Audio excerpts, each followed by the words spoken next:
નમસ્કાર, મારું નામ ચૌધરી પૂર્વીબેન. હું શ્રી વિવેકાનંદ વિદ્યાલય વડનગરથી આવું છું. મારો વિષય છે કે બાળકોને ગણિત વિષય ખૂબ અઘરો લાગે છે.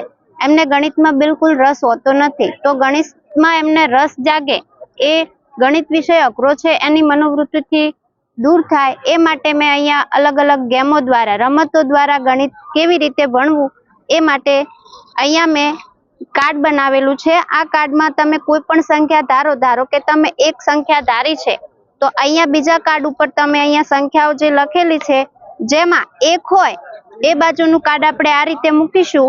અહીંયા કાર્ડ આ મૂકી ત્યારબાદ બીજું કાર્ડ લઈશું, તેમાં જે બાજુ એક દેખાય એ કાર્ડને આ રીતે ઊંધું મૂકશો તો તમને જવાબ 1 મળશે.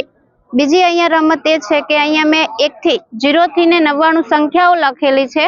અહીંયા કોઈ પણ સંખ્યા ધારી એ સંખ્યાઓનો તમે બંને અંકોનો સરવાળો કરી મૂળ સંખ્યામાંથી બાદ કરશો તો તમને જે જવાબ મળશે એની સામેની તમને નિશાની આ પ્રકારની જોવા મળશે. તો અહીંયા મેં 9ના ગુણિતનું મેજિક બતાવ્યું છે.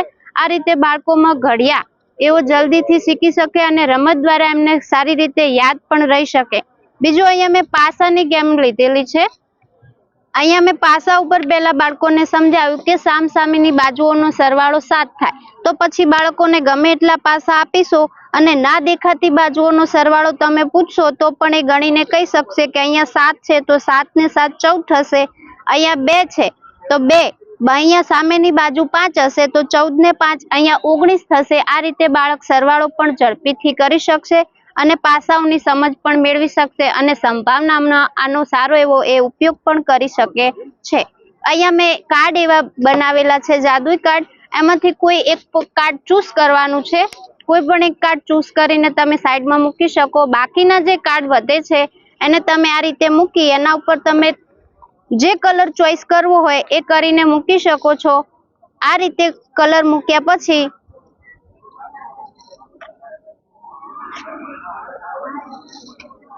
તમે જો આ ચારે અંકોનો સરવાળો કરશો તો તમને જે ચૂઝ કરેલું કાર્ડ છે એ કાર્ડ જેટલો જ સરવાળો અહીંયા તમને એનો દેખાશે.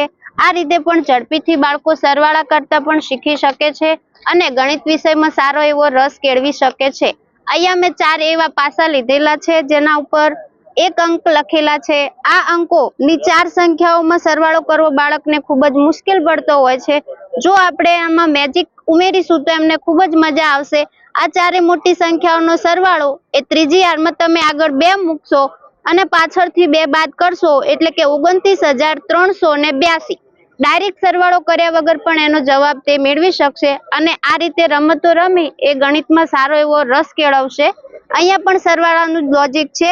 અહીંયા જે સંખ્યાઓ આપેલી છે એનો સરવાળો ઝડપી કરવા માટે આગળના જે અંકો છે એનો સરવાળો કરી એમાં 3 ઉમેરવાનો અને પાછળના જે અંકો છે એનો સરવાળો કરશે તો સીધો તમને આપેલી 3 સંખ્યાઓનો જવાબ મળી જશે. Thank you. આભાર.